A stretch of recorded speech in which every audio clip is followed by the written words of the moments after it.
হর হর মহাদেব। ছত্রপতি শিবাজির কথা আসলেই কিন্তু আমাদের হাত দুটো জোড় হয়ে যায় আপনা আপনি। এবং শুধু তাই নয়, আমার মনে হয় যে আমাদের তো ইতিহাসটা জানা প্রয়োজন। একটা সময় বীরত্বের যে ইতিহাস আর কি, এবং সেটা বীর গাথা হিসাবে যেরকম ইতিহাসে রয়ে গেছে শিবাজির, তার পরবর্তী প্রজন্মের, সেটা কিন্তু আমার মনে হয় যে ঐতিহাসিক ছবি তো তৈরি হয়, কিন্তু এরকম ডিপলি দর্শকদের সামনে কমার্শিয়ালি তুলে ধরা কিন্তু প্রয়োজন, নাহলে কিন্তু অনেক ইতিহাস অজানা থেকে যাবে। নমস্কার বন্ধুরা, শাহ টকিজে আপনাদের সকলকে স্বাগত। আমি আকাশে এখন ছাবার রিভিউ করব। এই ছবিটা আজকে বড় পর্দায় মুক্তি পেয়েছে। দর্শকদের মধ্যে এক্সাইটমেন্ট চরমে ছিল, কারণ ট্রেলারটা ব্যাপক হয়েছিল।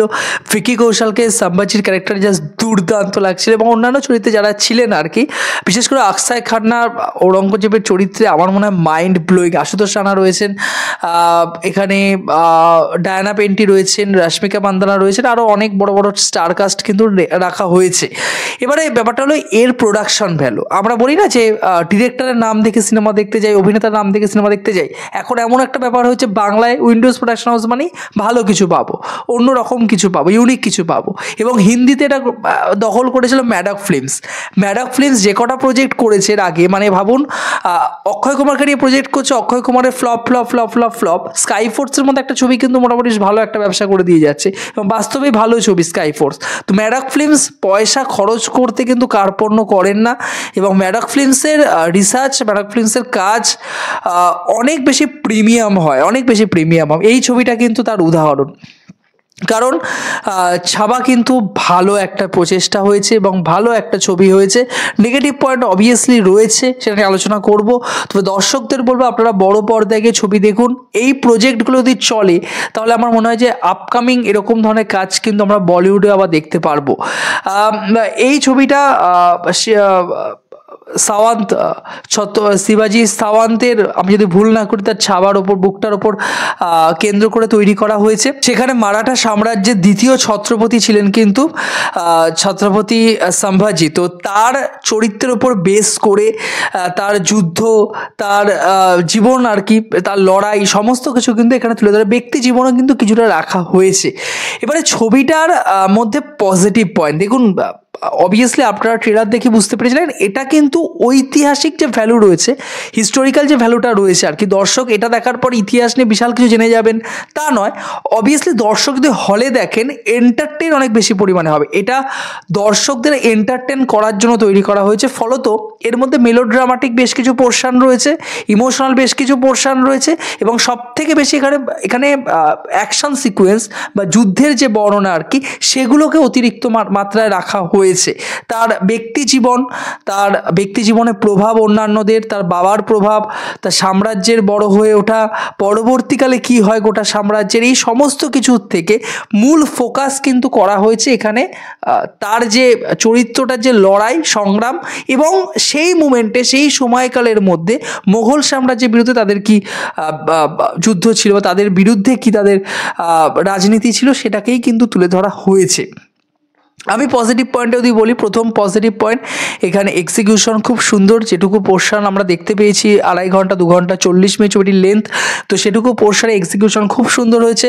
প্রথমে অজয় দেবগানের কণ্ঠে আমরা একটা ব্যাকগ্রাউন্ড শুনতে পাই ভারতের ইতিহাস নিয়ে। তার পরবর্তী সময় যারা সিন শুরু হচ্ছে আর কি, ঠিক আছে, পটভূমিতে, যুদ্ধের পটভূমিতে ওয়ার একটা দেখা যাচ্ছে, সেই প্রেক্ষাপটে যেভাবে গোটা সিকোয়েন্সটাকে তুলে ধরা হয়েছে, যেভাবে ইন্ট্রোডিউস করা হয়েছে চরিত্রগুলোর সাথে আর কি, ইন্ট্রোডাকশনটা খুব সুন্দর ছিল, খুব মাসই ছিল ইন্ট্রোডাকশনগুলো কিন্তু দর্শকদেরকে খুব দারুণভাবে কানেক্ট করাতে পারবে, খুব এনজয় করবে দর্শকরা, ছবি দেখতে দেখতে না এনজয় করতে পারবে দারুণভাবে। তো সেটা কিন্তু খুব ভালো ছিল। আমি এর কালার গ্রেডিয়েন্টস, ভিএফএক্সের কাজ, এবং অবভিয়াসলি এখানে যেরকমভাবে সেট ডিজাইন করা হয়েছে, তিনটে দারুণ হয়েছে, দারুণ। মানে আমি আবারও বলছি, ম্যাডক ফিল্মস কিন্তু টাকা খরচ করতে পারে। তারা চায় তাদের থেকে প্রিমিয়াম কিছু একটা বেরিয়ে আসুক, দর্শক হলে গিয়ে যে টাকাটা খরচ করছে, অন্তত সেটা যেন তারা এক্সপিরিয়েন্স করে উঠিয়ে নিতে পারে, ঠিক আছে। সেটা কিন্তু ম্যাডক ফিল্মস করে দেখিয়েছে, এবং বলতেই হয় সেট ডিজাইন, ভিএফএক্সের কাজ, এবং যে সেই সময়কালকে তুলে ধরা টপ নচ হয়েছে, টপ নচ হয়েছে। আমি অভিনয়ে আসবো। ভিকি কৌশলকে না সম্ভাজি ক্যারেক্টার দারুণ লাগছে, যে এই চরিত্রটার পেছনে খেটেছে, চরিত্র হয়ে উঠেছে বড় পর্দায়, এবং এক্সপ্রেশন, তার ডায়লগ ডেলিভারি, এবং যখন ডায়লগ দিচ্ছে আর কি বারবার করে, দর্শক মানে হলে জাস্ট চিৎকার ফেটে পড়ছে তার সাথে, এগুলো দারুণ লাগছে। আরেকটা ক্যারেক্টারকে বলতেই হয় আকসাই খান্না, ভাই বলিউড কবে বুঝবে তাকে ব্যবহার করা উচিত আরও বেশি পরিমাণে, শেষ সময় তার ভাই, কিন্তু এখনও জাস্ট ফাটিয়ে দেবে। ঔরঙ্গজেবের ক্যারেক্টার আমি জাস্ট ভাবতে পারি না অক্ষয় খান্না এত দারুণ অভিনয় করতে পারে। আশুতোষ রানা খুব আন্ডাররেটেড একজন পারফর্মার, তার পারফরমেন্স দারুণ লেগেছে আমার, এবং ডায়না পেন্টি মোটামুটি। রশ্মিকা মান্দানা ক্যারেক্টারটা নেগেটিভ পয়েন্ট আমি বলবো, সমস্যা রয়েছে এখানে। এই ছবির পরবর্তী positive point, last positive point, background music, সম্ভবত A.R. রহমান মিউজিক দিয়েছেন, ব্যাকগ্রাউন্ড মিউজিক খুব ভালো। কিছু কিছু জায়গায় ব্যাকগ্রাউন্ড মিউজিক দরকার নেই, কিছু কিছু জায়গায় ব্যাকগ্রাউন্ড মিউজিক অতিরিক্ত রয়েছে, সেটা নিয়েও আমি নেগেটিভ পয়েন্টে বলবো। কিন্তু ব্যাকগ্রাউন্ড মিউজিক যেটুকু পোর্শনে দর্শক এনজয় করবেন অ্যাকশন সিকোয়েন্সের সাথে, সেগুলো কিন্তু খাপ খেয়ে যায়। গানগুলো যেটুকু আমরা শুনতে পেয়েছি টুকটাক, এখনও পর্যন্ত কিন্তু মোটামুটি বেশ ভালো লেগেছে। তো সব কিছু মিলিয়ে অবভিয়াসলি আপনারা কিন্তু হলে গিয়ে ছবিটা এক্সপিরিয়েন্স করতে পারেন, হলে গিয়ে এক্সপিরিয়েন্স করার মতো ছবি, মনে রাখবেন দীর্ঘদিন, দারুণ লাগবে, মানে ভুলে যাওয়ার মতো ছবি নয়, এমন কিছুই নয়। অবভিয়াসলি আপনারা হলে গিয়ে একবার এক্সপিরিয়েন্স করতেই পারেন। আমি নেগেটিভ পয়েন্টে আসি। ফার্স্ট নেগেটিভ পয়েন্টটা, সাম্রাজ্য গড়ে যখন উঠছে, একটা সাম্রাজ্য গড়ে ওঠার পেছনে অনেকের ভূমিকা থাকে। একজনকে আপনি যখন হিরো করছেন, একজনকে কমার্শিয়ালি যখন প্রেজেন্ট করছেন, তখন না ওটা ঐতিহাসিক ছবি থেকে ব্যক্তিগত ছবি হয়ে যাচ্ছে অনেকটা, ঠিক আছে? তাকে আপনি লার্জার দ্যান লাইফ ক্যারেক্টার করে তুলতে চাইছেন, কিন্তু প্রত্যেকটা ক্যারেক্টার কিন্তু লার্জার দ্যান লাইফ হয় না সবসময়। দর্শক, ওটা একটা মানুষ শেষ অবধি, ঠিক আছে? সেই ব্যাপারটা কিন্তু দর্শকদের সামনে তুলে ধরা, প্রেজেন্ট করা প্রয়োজন। এখানে আমার অনেক বেশি মনে হয়েছে কমার্শিয়ালি তাকে প্রেজেন্ট করা হয়েছে, অনেক বেশি লার্জার দ্যান লাইফ ক্যারেক্টার তুলে ধরা হয়েছে, সেটা কিন্তু নয়।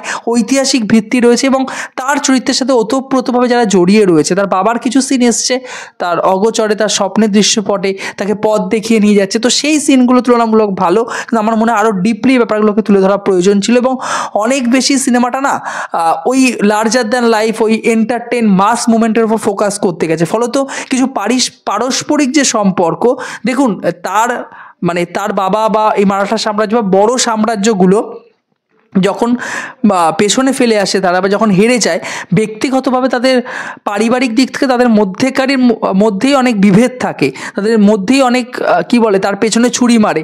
সেগুলো কেন করছে, তাদের কি উদ্দেশ্য, এগুলো যদি তুলে ধরার না চেষ্টা করেন, তাহলে কিন্তু দর্শক কানেক্ট করতে পারবে না ওই মুভমেন্টগুলোতে।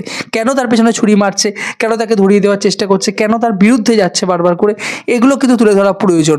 তো আমার মনে হয় যে এই নেগেটিভ পয়েন্টটা রয়েছে। এবং রশ্মিকা মান্দানা, ব্যাপারটা কী হয়েছে, রশ্মিকাকে আমরা না এখন খুব বেশি পরিমাণে দেখতে পাচ্ছি, এবং একই ধারা চরিত্র তাকে দেওয়া হচ্ছে, একই রকমভাবে তাকে দেখতে পাচ্ছি।